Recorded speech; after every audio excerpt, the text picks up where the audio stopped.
College Rookie, and this is my search for a material soul. The just past month of May is perfect. The weather is usually cool without the regular rains of April. Foretold flowers appear, and best of all, the semester is over for college professors, but not yet for elementary or high school students. That means a whole month to read and write in peace without students to worry about or a child to care for.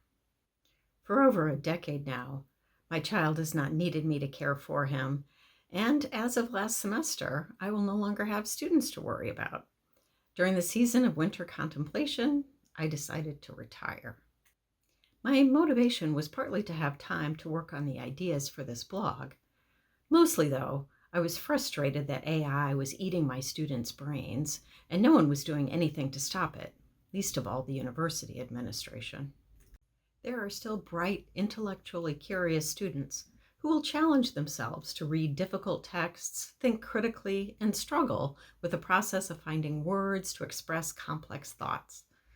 Even so, there are too many students who choose AI as a shortcut, some or all of the time, which means I spent too much of my time, which is to say any time, reading bot slop. No more. Now I'll get to spend more of my time reading difficult texts, thinking critically, and struggling with the process of finding words to express complex thoughts. Though not especially bright, I've always been intellectually curious. My philosophy career has been a blessing for the opportunity it has given me to read, think, and write, even if some of the political and business aspects of the field have been a curse. With the way things are going, I wonder if anyone will be so lucky to have any part of their work feel like a blessing. Sometimes my perfect month of May feels like the before reel in a dystopian apocalyptic film, where the moneyed elite commandeer all the water and food resources, leaving the rest of us to die in a climate-ravaged world. But I don't really believe that we're headed for the dystopian future. In Christianity, as well as most, maybe all religions, humans are made in the image of God. We are fundamentally good, albeit flawed and broken. To have faith, as I've said before, is to take the power of being as your ultimate concern. This framing from Lutheran theologian Paul Tillich casts faith as a commitment to existence in its widest possible characterization. For me, that translates into a belief in the interconnectedness of all things and an ethic to act in a way that promotes flourishing.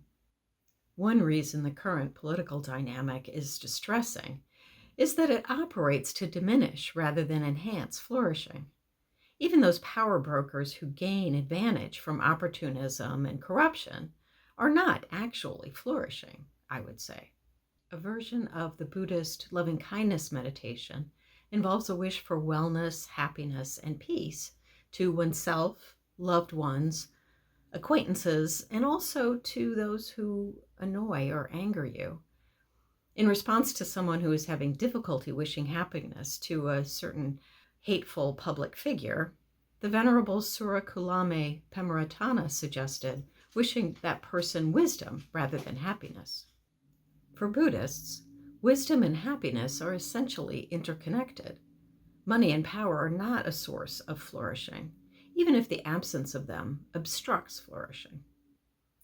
So what is the path towards flourishing? How do we know how to act in a way that promotes our own flourishing? This question can be the source of great anxiety as a person transitions from childhood to adulthood. Who will I be? What will I do? For me, the question is a source of fascination and delight as I consider the possibilities of an open future. I already know who I am, so what do I want to do? How can I use my time to enrich my life and the lives of others? Basically, these are the questions that prompted me to start this blog in the first place. I was convinced that the Buddhists and Aristotelians and probably others are right about the connection between wisdom and happiness, where wisdom is not a matter of the fanciest philosophical argument, but stems from attention to the way your actions affect others and yourself. A material soul has something to do with orienting your attention in the right way toward the right things. Since attention and the things attended are material, the soul must be material. Why call it a soul? Because the right way and the right things are best described in spiritual terms such as transcendence, redemption, salvation, forgiveness, hope, peace, and love. There may be an ultimate immaterial guiding force that is the foundation of material spirituality. At this point, I'm agnostic about that possibility. As I explore these big spiritual ideas this season, I may get closer to the limits of material explanation. We'll see. The first big idea I'm going to tackle fits with my current question about what to do. Destiny. I've never been comfortable with the concept because it sits too close to predestination and determinism. In Season 2, Episode 4, Do We Have Free Will?, I rejected determinism and the theology of predestination. Though actions must accord with physical causation, the causal processes that are thoughts and feelings can and do affect behavior. The future has not been fully determined since before you were born by either physical law or by God. Yet there's truth in the idea that we have gifts that develop over the course of our lives to become who we are. I've found my gift to be in slow, methodical pondering that yields an understanding of how things fit together. While I may not always get things right, and certainly don't understand everything, I enjoy synthesizing and translating philosophical concepts in terms that make sense to people without an academic background. At least that's what I've tried to do in my teaching and hope to do in this blog. And that disclaimer is the source of anxiety about destiny. How do you know what your destiny is? How do you choose the right career, the right partner, the right place to live, whether and how many kids to have, when to retire?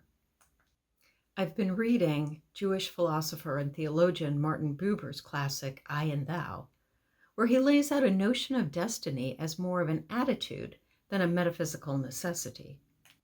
When we approach life with our whole being, we express ourselves fully and are open to the fullness of everyone and everything we meet.